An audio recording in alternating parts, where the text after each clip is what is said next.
I planned the ultimate luxurious one-week European getaway with my parents, only to be stunned at the airport when they revealed they'd chosen my jobless sister instead of me, with my mom cheerfully saying, "Your sister needed some rest, so we decided to take her," and little did they know, an incredible surprise awaited them upon landing in Europe. "You're late," my mom said as she stepped out onto the porch, dragging her suitcase behind her. I glanced at the clock on my dashboard. It was 6:02 a.m. 2 minutes late. "Mom," I muttered with a forced smile. I climbed out of the car to help with the luggage when I noticed her, my sister Lauren, coming out of the house with her own suitcase in hand. My smile froze. "What's going on?" I asked, trying to keep my voice steady. My mom turned to me, her expression inappropriately cheerful. "Oh, Violet, we decided that Lauren should go instead of you. She's been under so much stress lately and really needs this break." My chest tightened. "Instead of me? Mom, I've been planning this for years, and I paid for everything." She waved her hand dismissively, as if I were mentioning something trivial. "We're grateful, sweetheart, but you're always working too hard. You can take another trip later. Lauren needs this right now." Lauren didn't even look remorseful. She smirked and shifted her weight onto one hip. "Thanks for understanding, sis," she said, her tone dripping with fake gratitude. I stared at them, heart pounding, as my dad shuffled out moments later, avoiding eye contact as he handed me his suitcase. "This is unbelievable," I said, voice trembling. "This was supposed to be our trip, a chance for me to share something with you." "It still is," Mom replied with a smile, "just with Lauren instead." "Don't make a big deal out of it, Violet. Your sister really needs a break. My name is Violet, and for the past 2 years I've been working overtime, saving every spare penny to give my parents an unforgettable trip, flights, luxury hotels, guided tours. I planned every detail down to the last dinner reservation. But as I stood in my parents' driveway watching Lauren climb into the back seat of my car, I realized something I'd been avoiding for years. No matter how hard I worked, in their eyes, Lauren always came first. I clenched my jaw, biting back the sharp retort that burned on the tip of my tongue. Instead, I forced a tight smile, opened the trunk, and said in a flat tone, "If they want to put her first, fine, they can go with her. I'm not going to let them enjoy it at my expense." The drive to the airport was suffocatingly quiet except for Lauren's non-stop chatter. "Oh my gosh, Mom, did you see that TikTok about Paris? I can't wait to go shopping there. Do you think we'll have time, or will the tours take up the whole day?" My hands tightened around the steering wheel as I stared straight ahead, determined not to speak. Mom chuckled softly. "Of course we'll have time, we'll figure it out once we get there." I bit my cheek as they carried on like I wasn't even there. At one point, Dad cleared his throat. "Thanks for driving us, Violet. I know this feels a bit off." I glanced in the rearview mirror. "Off? That's an interesting way to put it, Dad." He didn't reply, only shifting uncomfortably in his seat, as if he wished he'd never spoken. Lauren leaned forward from the back. "You're not mad, right? I mean, this is huge of you to let me go. I'd never have been able to afford this on my own." I clenched my jaw and forced another tight smile. "Of course, Lauren. Enjoy the trip." By the time we pulled up to the airport drop-off zone, my patience was fraying. I helped unload their luggage while Mom hugged me. "Thanks for understanding, sweetheart. This means so much to us, and to Lauren." I nodded stiffly. "Sure, Mom." Lauren beamed as she wheeled her suitcase toward the entrance. "Thanks, Violet, you're the best." I watched them disappear into the terminal, my chest tight with anger and hurt. The ride back was a blur. I replayed every word of the conversation, each one cutting deeper than the last. "This means a lot to Lauren. You're not mad, right? You're always working so hard." I parked in my driveway and sat in the car for a few minutes, gripping the steering wheel until my knuckles went white. Then, without hesitation, I marched into the house, opened my laptop, and logged into every travel account I had. I began canceling the trip, hotels scrapped, tours canceled, airline upgrades voided. I stared at the confirmation emails piling up in my inbox, feeling the tightness in my chest slowly ease. They could take Lauren on their trip, but they wouldn't be enjoying 5-star hotels or private tours on my dime. When I closed my laptop, a sense of satisfaction settled over me. They could explain themselves to the front desk in Paris. I was done being their doormat. The calls began as soon as their flight landed. My phone buzzed repeatedly while I unpacked my carefully packed suitcase, a trip that was no longer mine. The irony wasn't lost on me as I hung up my dresses and neatly placed my shoes back on the shelf. The incessant buzzing filled the room with its relentless sound. I sighed, picked up the phone, and glanced at the screen. Mom's name flashed with several missed calls and texts. I unlocked the phone and scrolled through the messages. "Violet, what's going on? The hotel won't let us check in, the reservation is missing. Call me immediately." I couldn't help but laugh before I could stop it. Fix this now, read another message. They really thought I'd swoop in and save the day after what they'd done. My phone buzzed again, this time a call from Lauren. I let it ring until she left a voicemail. Violet, this is so petty, she snapped, voice thick with entitlement. We're stuck here because of you. You need to call the hotel and fix it now. I rolled my eyes and deleted the voicemail without hearing the rest. For years, I'd been the fixer, smoothing over every mistake and picking up every slack. Not anymore. Eventually, I answered a call, if only to stop the barrage of notifications. As soon as I picked up, Mom's voice crashed over me like a tidal wave of anger. Violet, what did you do? The hotel says the reservation was canceled and none of the tours are booked anymore. I let her rant for a moment before replying calmly, I canceled them. There was a long, stunned silence before she hissed, why would you do that? Oh, I don't know, I said, sarcasm lacing my tone, maybe because you decided to take Lauren on my trip. You're lucky I even drove you to the airport, I thought you'd understand. Understand what? Mom snapped. My voice rose. That all these years of saving and planning meant nothing because Lauren needed a break. My hard work meant nothing to you. Guess what, Mom? I don't understand, and I don't care to. I hung up before she could respond, tossing the phone onto the couch. The silence that followed was blissful, I could finally breathe again. If they wanted to prioritize Lauren, fine. They could figure out the rest of the trip without me. The silence lasted only a day. By the next morning, my phone was buzzing with calls and messages again. At first, I ignored them, spending the day cleaning the house and catching up on work. But curiosity eventually won, and by evening I opened my phone, bracing for the storm of texts. Violet, you've gone too far, your sister is in tears and your father is furious. We can't get into any of the hotels you booked. Lauren, you're acting like a child. I don't get why you're making such a big deal, just fix it already. And finally, from Dad, we need to talk. This isn't right. I set the phone down, shaking my head. For years, I had been the one to fix everything, to make sure everyone was comfortable and happy. Now that I'd stepped back, they didn't know what to do. I poured myself a cup of tea and sat at the kitchen table, letting my anger simmer. How dare they expect me to clean up their mess? How dare they act as if I were the one in the wrong? Mom's next call came minutes later, and I answered it. Violet, this isn't funny anymore, we're stranded. Do you have any idea how embarrassing this is? I took a slow sip of my tea. Embarrassing? You think this is embarrassing? Try saving for years, planning every detail, only to be told you're not even part of the trip. You paid, so stop being dramatic, she snapped. Lauren needed this more than you do, she added. Now she can figure it out on her own.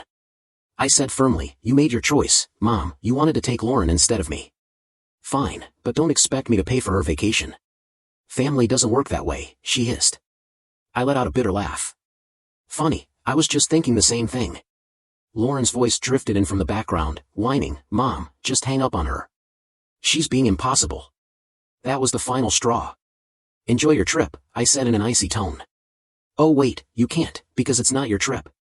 It was mine, and now it's nobody's. I hung up before she could reply and turned my phone off. That evening, a strange mix of anger and relief filled me.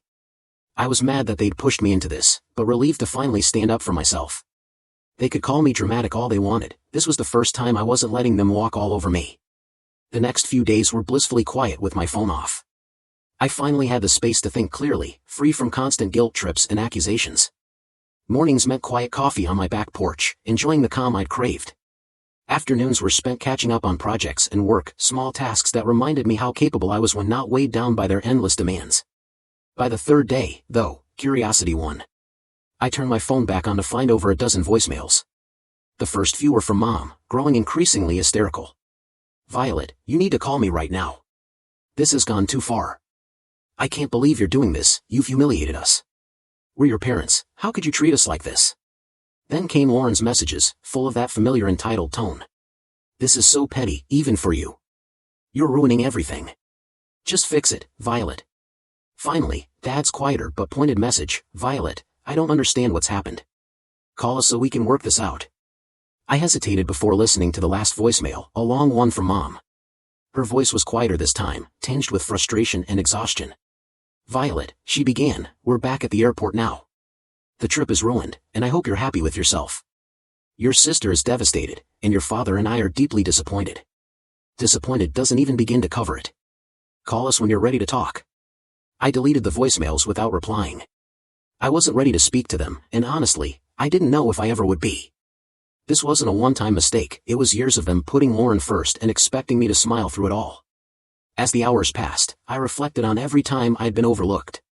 Every holiday where Lauren's whims dictated the plans, every family gathering where my achievements were mere afterthoughts. This trip was the breaking point, though the cracks had been forming for years. Later that evening, Grace dropped by unannounced with 2 cups of coffee and an inquisitive look. "I heard what happened," she said, setting the coffee on the table. "Your mom called me yesterday, didn't she?" Of course she had. Mom always knew how to rally allies to guilt me into compliance. "I told her you were probably busy and would get back to her when you were ready," I said with a laugh, shaking my head. "You're the best," she replied with a sly smile. "No, you're the best," I corrected, until her tone suddenly turned serious. "Because you finally stood up for yourself. I know how hard that is, Violet, don't let them drag you back down." Her words stuck with me long after she left. Grace was right, I'd spent too long bending over backward to please people who never cared about my efforts. It was time to break that cycle once and for all. By the weekend, I felt a strange clarity. The anger still simmered under the surface, but now it was joined by something I hadn't felt in years: freedom. Freedom from their endless expectations, freedom from being the family fixer, freedom to finally live on my own terms. But, as usual, the silence didn't last. On Sunday afternoon, I finally answered a call. It was Dad. "Violet," he began, his voice heavy with weariness, "your mom wanted me to call." "She thinks," "Yeah, go on," I said, leaning back in my chair. He sighed. "Look, this has all gotten out of hand. Your mom's upset, Lauren's furious, it's a mess. But you're better than this." I stiffened. "Better than what, Dad? Standing up for myself so you can't walk all over me again?" "That's not what I meant," he rushed. "It's just, you've always been the reasonable one, the one who holds everything together. This isn't like you." I laughed bitterly. "You're right, it's not like me because I'm done bending over backward to clean up your mess." There was a pause. I hoped he might finally see my side, but then he said, "You're punishing the whole family over one decision. Is that really fair?" "Fair?" I repeated, my voice rising. "Was it fair when you and Mom decided I wasn't important enough for the trip I planned? Was it fair when you replaced me with Lauren like I didn't matter?" "That's not what we meant to do," he said defensively. "We just thought Lauren needed it more." "Of course she did," I snapped. "You always think she needs more attention, more support, more everything. And I'm always expected to sacrifice for her. Not anymore." The line went silent. Finally, Dad said, "I don't know what you want me to say." "I don't need you to say anything," I replied steadily. "I just need you to understand that I'm done being the afterthought. From now on, I come first. Goodbye, Dad." I ended the call and set the phone down, my hands trembling. For the rest of the day, I let myself feel every emotion: anger, sadness, relief. It wasn't easy, but it felt like the start of something new. I wasn't the family fixer anymore, and I wasn't going to be. They'd have to deal with cleaning up their own mess. When my parents and Lauren finally returned, I was waiting at their house. I'd parked in their driveway, sipping coffee and feeling surprisingly calm as I watched their taxi pull up. They stepped out, dragging suitcases behind them, their faces a mix of exhaustion and irritation. Lauren was the first to speak. "Well, I hope you're happy, Violet." I raised an eyebrow and stayed seated on the porch swing. "Happy about our trip being a disaster?" Mom snapped, waving her hand dismissively. "We spent the entire week in crappy hotels and eating terrible food because we couldn't afford anything decent. And don't get me started on the tours." Lauren chimed in, arms crossed. "Oh wait, there weren't any tours. Do you know how embarrassing it was to show up and be told there was no reservation?" I took another sip of coffee, letting their complaints wash over me. "Sounds rough," I finally said, my voice calm. "But remember, you wanted to take Lauren. I'm sure you all had some great bonding time." "That's not the point." Mom shot back, voice rising. "You knew we couldn't afford everything you planned. You set us up to fail." I stood up, setting my mug on the small table beside me. "No, Mom, I didn't set you up for anything. I planned a trip for the 3 of us, something special I'd been saving for years. You were the ones who cut me out at the last minute." Dad finally spoke, his tone quieter but still accusatory. "You didn't have to cancel everything, Violet. That was extreme, wasn't it?" I folded my arms. Why should I have paid for a trip I wasn't even invited to? If Lauren needed it so badly, you should have planned it yourselves. You're lucky I didn't cancel the return flight. Lauren rolled her eyes. You're so dramatic, Violet, it's just money. And you're so entitled, I shot back, my patience finally snapping. Do you have any idea how much work and sacrifice went into planning that trip? Or do you just assume things magically appear because someone else takes care of everything? They all stood frozen in silence. For a moment, I took a breath. For years, I'd been the one who held everything together. I kept my tone steady yet firm. I was the fixer, the planner, the one who made sure everything ran smoothly. And you? You'd spent just as long taking everything for granted. That isn't fair, Mom began, but I cut her off. No, Mom. What isn't fair is how you treated me. You always chose Lauren over me. So I'm done being your doormat. If you didn't want me on the trip, then you don't get to enjoy the results of my hard work. I grabbed my bag from the porch swing and walked away. I'm glad you're home safely, but don't expect things to go back to the old way. I'm done. As I headed to my car, I heard them calling, their voices a mix of anger and guilt, but I didn't look back. The drive home felt oddly calm. Every visit to my parents used to leave me drained, but this time, I felt lighter. I'd finally spoken my truth without fearing their reaction.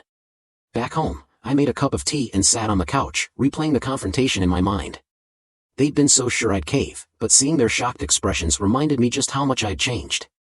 They could be mad, hurt, or embarrassed, it no longer mattered. I was tired of living my life to meet their expectations. The next day, Grace called.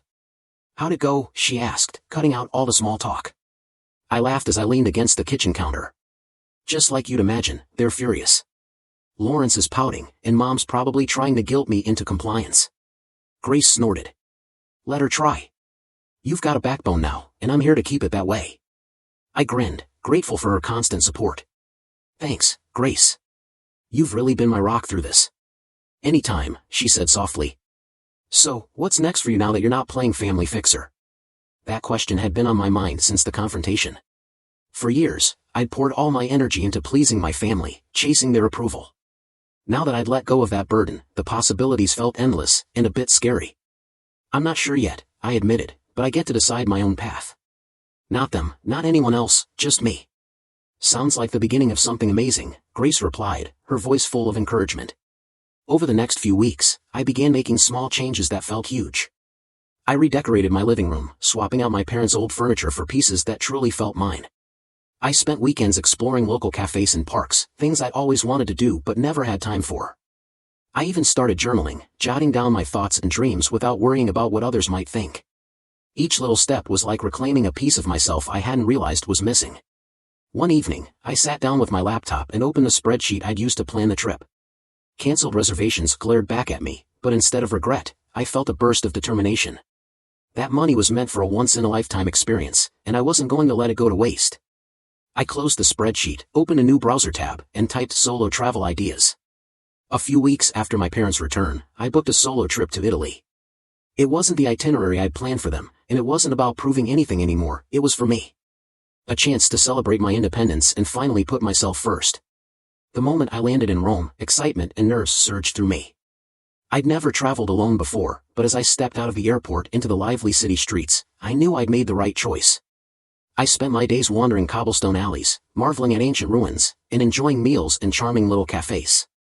There was no schedule and no one else to consider, just me and the freedom to do exactly what I wanted. One afternoon, while sitting on the Spanish steps with a gelato in hand, I pulled out my journal. For years, I'd written about goals that always seemed wrapped up in making others happy. Now, as I wrote, my focus shifted: learn a new language, start a small business, visit at least 5 more countries. The list grew, each goal reflecting the life I wanted to create, not the one I was forced to live. On my last night in Florence, I dined at a cozy, family-run restaurant overlooking the Arno River. As the sunset painted the sky with shades of orange and pink, I felt a deep sense of peace. This trip was more than just a vacation, it was a turning point. I'd spent so long trying to earn my family's approval, but thousands of miles away, I realized something crucial: I didn't need it. I was enough just as I was. When I got back, my parents reached out again, this time with gentler tones and carefully chosen words. Hope you had a nice trip, read one text from Mom, followed by, maybe we can all talk soon. I stared at the message for a while before putting my phone down. I wasn't ready to respond, and that was okay. This time, it would be on my terms. As I unpacked and arranged my souvenirs, a sense of pride settled over me. A week after my return, Mom called again. Hi, Violet, she began in an unusually soft tone. How was your trip? It was amazing, I replied evenly. That's good to hear, she said, pausing as if searching for the right words. We've been thinking a lot about what happened. Maybe we handled things poorly. Her admission surprised me, but I wasn't ready to let her off the hook just yet. Poorly? You replaced me on a trip I planned and paid for without even asking. Poorly is an understatement. I know, she said quietly. Your dad and I didn't realize how much it would hurt you, and Lauren. Does she feel bad too, or is she still blaming me for ruining her vacation? I asked. She's upset, Mom admitted, but I think she knows she could have handled it better. I sighed, leaning against the counter. Mom, this isn't just about the trip. It's years of putting you first and expecting me to always cover for everything. I'm not doing it anymore. I understand, she said after a pause. We're going to try harder. We don't want to lose you. Her words stirred something inside me, yet I'd learned not to let guilt steer my choices. I'm glad to hear that, I said, but it will take more than words. I need to see real effort, not just apologies. You will, she promised. We'll give you the space you need, but I hope you'll let us back in someday. After the call, I felt a mix of relief that they were finally recognizing their mistakes and doubt about whether things would truly change. That evening, as I sat with my journal, I realized something important: their change wasn't my responsibility. In the months that followed, I maintained firm boundaries. I answered their calls and texts when I felt like it, but I didn't go out of my way to fix everything or smooth over conflicts. Instead, I focused on building the life I wanted. I signed up for a photography class, something I'd always dreamed of doing but never had the time or energy for. I joined a local hiking group and even started planning my next solo adventure. Each step felt like reclaiming a lost part of me. One day, as I sat on my porch watching the sunset, I realized just how far I'd come. I wasn't the person who bent over backward for those who didn't appreciate me. I was someone who valued herself, set boundaries, and wasn't afraid to stand up for what she deserved. I felt truly free.